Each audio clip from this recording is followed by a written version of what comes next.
ዳግም ሶስተኛ ስህተት እየፈጸመ ነው ወያኔ ለሊቱ 11 ሰዓት ጀምሮ ውጊያ ተሰምቷል። በራያ ግንባር ላይ አሁንም በድጋሚ ህወሓት ጦርነትና እንዲሁም ደግሞ ተኩስ ልውውጥ መክፈቱን ሰበር ዜና ትግራይ ትማሊ ምሽት ሰዓት 7:40 ኣብ ከባቢ ቶንሳ ዝበሃል ናይ ትግራይን ዓፋርን ወሰን ዝኾነ ቦታ ብሓይሊ ኣየር መንግስቲ ኢትዮጵያ ኣብ ልዕሊ ሰራዊት ትግራይ ናይ ድሮን ደብዳብ ከም ዝበጽሕ ሰላም ፍትወትን ክብረትን ተኸታተልቲ ከመይ ትኹኑ በብዘለኹም ሰላም ጥዕና ረሃባ እንዳተመነኹልኩም ኣብ ናይ ልሙዓንቲ መድበና ድማ ኣብ ማሕበራዊ ሚድያ ኣዝዮም ኣዝርክቲ ዛዕባታትን እዋናውን ሓፀርቲ ሓበሬታታትን ሒዘልኩም ቀሪበ ኣለኹ ነዚ ቻናል ሰብስክራይብ ዘይኮርኩም ሓድሽ ቤተሰብ እንተሃልኩም ሰብስክራይብ ብምግባር እዚ ቪድዮ እዚ ድማ ናብ ብዙሕ ሰብ ምእንታን ክባፅሕ ላይክ ብምግባር ጀምሮ ፍትወትን ክብረትን ተኸታተልቲ እስቲ ናብ ናይ ልሙዓንቲ ዝሓዝኩም መደባት ክብለኩም ሕዋት ሰበር ዜና ትግራይ ትማሊ ምሽት ሰዓት 7:40 ኣብ ከባቢ ቶንሳ ዝበሃል ናይ ትግራይን ዓፋርን ወሰን ዝኾነ ቦታ ብሓይሊ ኣየር መንግስቲ ኢትዮጵያ ኣብ ልዕሊ ሰራዊት ትግራይ ናይ ድሮን ደብዳብ ከም ዝበጽሐ ተሓቢሩ ውዕሊ ፕሪቶርያ ብዕሊ ከም ዝተጠሓሰ ዘመላኸተ እቲ ዜና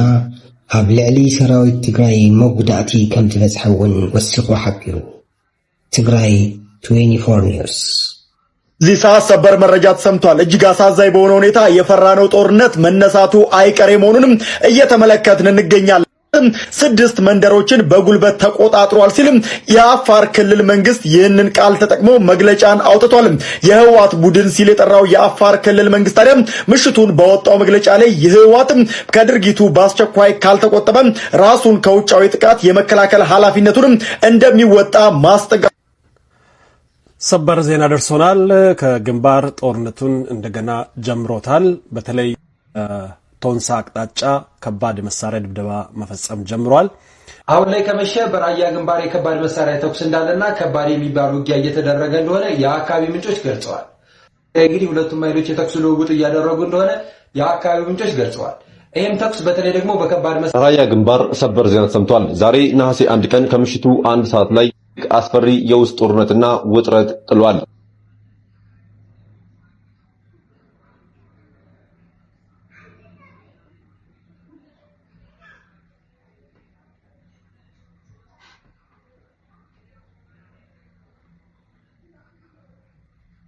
በግንባር ቶንሳ በከቢድ ብረት ዝተደገፈ መጥቃዕቲ መጀመሩ ተፈሊጥሎ በአንፈት ራያ ኣብ ግንባር ቶንሳ ናብ መሬት ዓፋር ጥሒሱ ዛተወ ሰራዊት በከቢድ ብረት ዝተደገፈ መጥቃዕቲ ከም ዝፈኖ ይዝግለጽ ዘሎ እዚ ኣብ መንጎ ሓይልታት ሰላም ትግራይን ሓይልታት ሰራዊት ትግራይ ዝተወልዐ ምስሓብ ተቋሪጹ ዝጸንሐ ጎንፂ ዝቕጽል ከቢድ ሓዲድ ምዃኑ ዘመላኽት ክሳብ ሕዚ ዕላው መግለጽ ዘይተዋሃበ እኳ ዝኾነ ኣብ ወርሒ ሓምለ ተራእዩ ዝነበረ ዝፍጻመ ዕጡቃት حرام مريت ملازات بستبهال خباب بالعلى السفرة هادو حيلتها تقرأي متقعد خفيتهم زبل كستات بوغن حوحاتي وهابنيرو أبو منغو سراوي تقرأي حيل السلام تقرأي زايدو زلو متفنان نحد حجر أبو مكساس تحرمت نحرما برات استحقز قلسي زايدو لوم بوغن حيلتها تي بيف متقعدات خفيتو لنا زبل كسي زتوهابن تخون بوغن تي دي اف جن زتوهابه قبل ملسيلان قرم أتم طلعتي عقم خمزة باللوم تقرأي قديهم تقرأي تقيهم كم زي يخيدهم دا نقرنا يمسان حناينا مودعتهم هدما خمز خون نايب بوتاتهم سلزخونة مودعتهم هدما خمز خونون دا تناقرنا يمسان حناينا حزي ببصح من قدي خمسولي مكور اللو ساعرتاتوني قبر اللو ممسال ترحتي يكونه كاب هدما نخترف بنوشت عد خالينا لكا ندقون خالينا لكا زرواتاتون النه زيومن اتزهدم زلن تايو زبلن كنا قمت كن مكورينا ناي مجمريا هدماز جمر غنزبيو نبرتي كما يزبل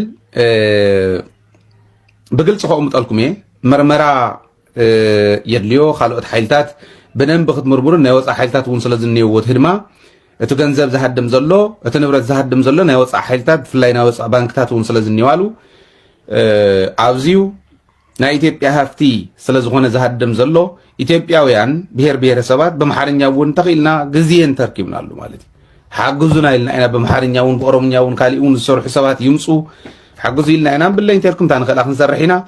በቱ ቋንቋም ክንነግር ክንምክር ኢና ግዜ እንተረኺብና ተዘይ ኮይኑ ብትግርኛ እንሰርሕልና በመሓርኛ ተሰርሑ ዝወሲድኩም ከተሰርሑ ትኽእሉ ኢኹም ካብ ዝተፈላለያ ባንክታት ናይ ኢትዮጵያ ብፍላይ ናይ ኦሮሚያ ሰባት ዝበዝሕዎን ናይ ኦሮሚያ እየን ዋንነተን ዝተባሃላ እውን ዓሰርተታት እስካዕ ኣማኢት ሚልዮናት ዶላራት ኣብዛ ሰሙን እዚኣ ኣውፅአን ኣለዋ እዚ ብጭብጢ ዘረዳእኩም ብጭብጢ ከቕምጥ እቲ ባንኪ እውን ተዝቕበል ዘሎ ናበየናይ ባንኪ ይወስዶ ከም ዘለዋ ከነፅንዕ ቀኒና ኢና ብደንቢ ምስ ማሕበራትና ናይ ውሽጢ ፈልፍላትና እውን ከም ዝሓበሩን ዓባዕሎም ዝኒው ኦሮሚያ ክትፈርስ ዘይደልይዋ ኢትዮጵያ በት ዘላቶ በትሕዝቲ ከደ ዘላ ክትበታተን ዘይደልይዋ እውን ዝስዕሩ ኣለዉ እዮም ለዚኦም ብዝሓበሩና ባዕልና እውን ብዝረኸብናይ ሓበሬታ ቅምጠልኩም ክምኩር እየ ካብ ኣዋሽ ባንክ ስንቄ ባንክ ኦሮሚያ ኮርፖሬት ባንክ ገዳ ባንክ ዝበሃሉ ካብዚኣቶም ዶላር ዝበሃል ዝነበረ ሙልጭ ኣቢሎም ወሲዶም ኣለዉ ናበይ ናብ ስታምቢክ ባንክ ዝበሃል ግልፂ እዩ እታ ባንክ ትቕበል ዘላውን ግልፂ እያ ተን ዝወፃ ዘላውን ግልፂ እየን ልቢ ዘለዎ ነዚአን ኢንቨስቲጌት ይግበር ነዘን ሕዚ ዝጠቐስክዎን ኣዋሽ ባንክ ስንቄ ባንክ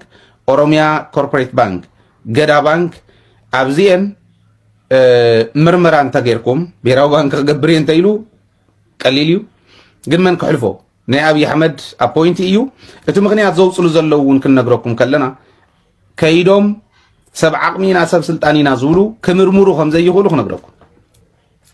ግን እንተናእሰ ናይ ብሄር ብሄረሰብ ተወከልቲ ኮይኖም ኣብ ፌደራል መንግስቲ ኣለና ዝብሉ ዘለው እዚ መርሚሮም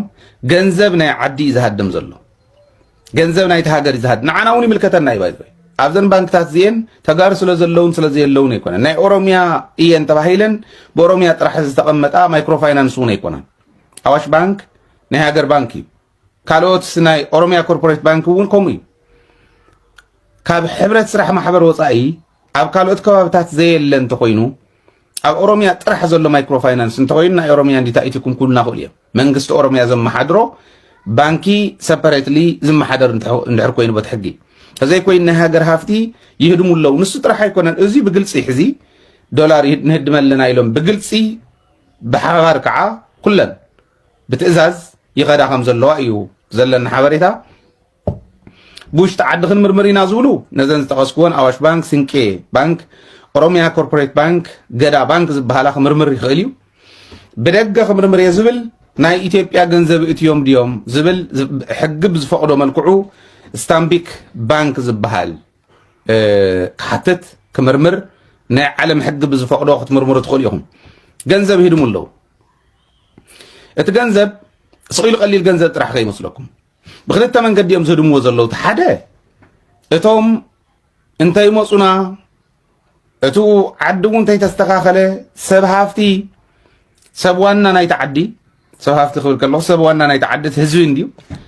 ብሄር ብሄረሰባት መፅኦም እንተስተማቒሎም ክፈላለዩ እንተሰሓቢሮም ክቕፅሉ እንተይመፁና እንዳሃለው ዝወረርናዮ ንህድም እዩ ዝወረሩ እቶም ሰበ ስልጣን እዮም ዝህድሙ ዘለዉ እዋናዊ ሓበሬታ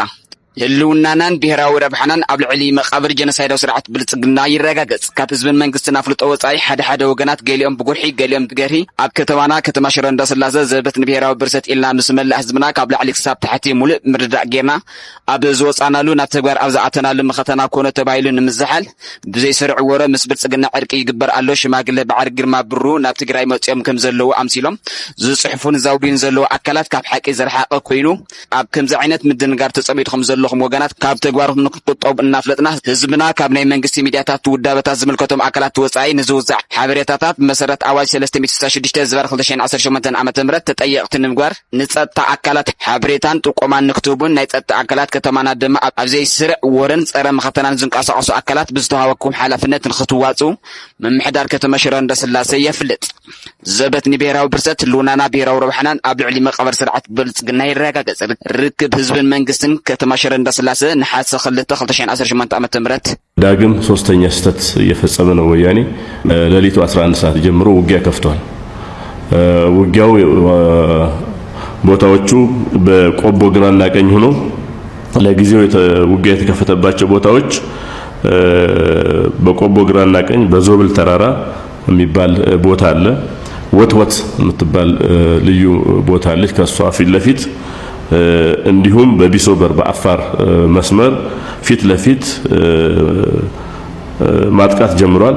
ወያኔ መልሶ አላማውና ፍላጎቱን የሚያሳካበት ወቅትም አይደለም አይችልምም። ውጊያውም እንደከዚህ በፊቱ አይደለም የምንቀጥለው። በእኛ በኩል ሙሉ አቅማችንን እንደምንጠቀም መታወቅ አለበት። ስለሆነም መላው ህዝባችን ከዚህ በፊት እንደነበረው ከሰራዊቱ ጎን መቆም አለበት። በተለይ የአማራ ክልልና የአፋር ክልል ህዝብ ከዚህ በፊት እንደጀመረው አሁንም አንድነቱን አጠናክሮ አገርን የማዳን ስራ መስራት አለብን።